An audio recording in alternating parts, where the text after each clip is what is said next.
Dino Crisis 2 was released 1 year after the original, so that's late 2000 for those not keeping track. This one is radically different than the original in that it isn't a Resident Evil clone. Gone is the slow-paced locating keycards gameplay from the original, replaced with non-stop action. While the creepiness factor is decreased dramatically, I absolutely adored the change of pace because you never ever feel safe in Dino Crisis 2. But let's backpedal a little bit and find out what's going on. Apparently the government has decided to continue Dr. Kirk's third energy experiments, which create a rift in time and suck a research facility back to prehistoric times. Operatives are sent into the fissure in order to rescue any survivors and reclaim the third energy device. Upon arriving on the island, dinosaurs attack and everyone is killed except for 3 members, 2 of which you'll be playing as, Regina and Dylan. From the moment you regain control of Dylan after the opening cinematic, Dino Crisis 2 is absolutely relentless.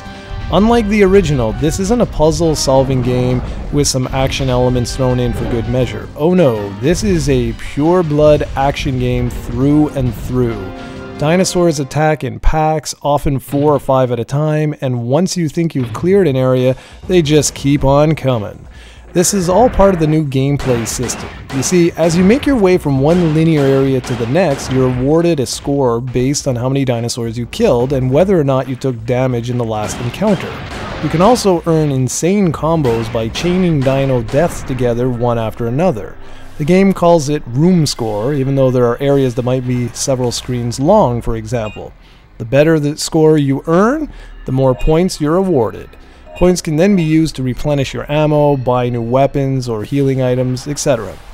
You can also use these points as a save station, which are scattered literally all over the island. As you can see from the gameplay footage, it's really different than the slow-paced gameplay of the original game, but damn does it keep you on the edge of your seat. Both Dylan and Regina also move much faster than in the original game. While the tank controls return, you no longer have to hold down the square button to run. Just pressing forward will cause them to run. And that's great because you can also run and fire, which is extremely important as there are dinosaurs jumping out at you from literally all directions. And speaking of Regina and Dylan, you swap characters at key points in the game. Both characters have one main weapon and a melee weapon. They also have their own unique skill, which allows one character to access a certain area that the other character can't. And this plays into the core gameplay and helps to sort of break up that linear gameplay. And don't worry, you'll be switching characters often as the game progresses. Now, I mentioned earlier that the keycard gameplay from the original is gone, but there does remain traces of it. Gaining access to new areas requires a colored key. However, you can't remove more than one color at a time, so you'll be coming back to security areas quite often. It's not as bad as in the original game in terms of backtracking because of the intense gameplay. Remember, the more dinosaurs that you attack, the higher your score, meaning the more points you earn and therefore the additional weapons and ammo and goodies you can purchase. So you really won't mind backtracking whatsoever. I've also got some really good news for you dinosaur fans out there. There are now about a dozen dinosaur types in the game, and a lot of them have different color variations just to help keep the game fresh. And this is good as the original only actually featured 4 different breeds, believe it or not.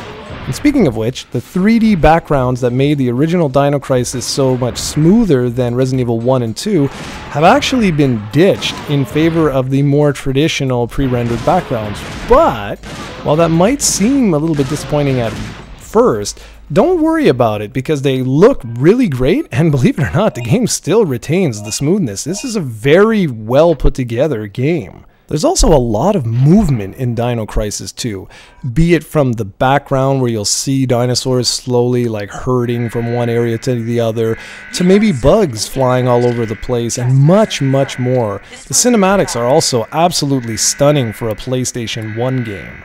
The audio has been dramatically changed because of the fast-paced nature of the sequel. So instead of ambient background noises, now you've got some kick-ass music playing from one moment to the next. And in fact, whenever it goes quiet, that's when you know, oh, phew, I've got like a little bit of a breather for the time being. The voice acting is also very good, and the sound effects are absolutely spot on. While Dino Crisis 2 might be a major departure from the original, it really does feel like a major evolution to the series. Dino Crisis 2 manages to stay scary throughout the game because just sort of the very nature of the enemy. Dinosaurs chasing after you, that's scary, right? I mean, that genuinely is scary.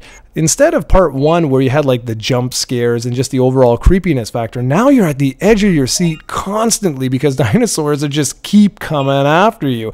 And yeah, you do still have jump scares and things like that, but the best way I describe this is sort of like Nemesis from Resident Evil 3, where he was always on your ass. Well, imagine an entire game like that. It might look from the gameplay where you're like, yeah, well, you know, I'll get used to it, there'll always be dinos. Trust me, you will still be surprised. Now, it's a real shame that Capcom wasn't able to continue this series in a successful manner.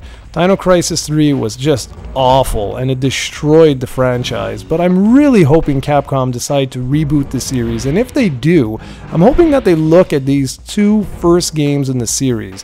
While they're both dramatically different from one another, they're really worth checking out. I highly recommend you give this one a try. You will not be disappointed.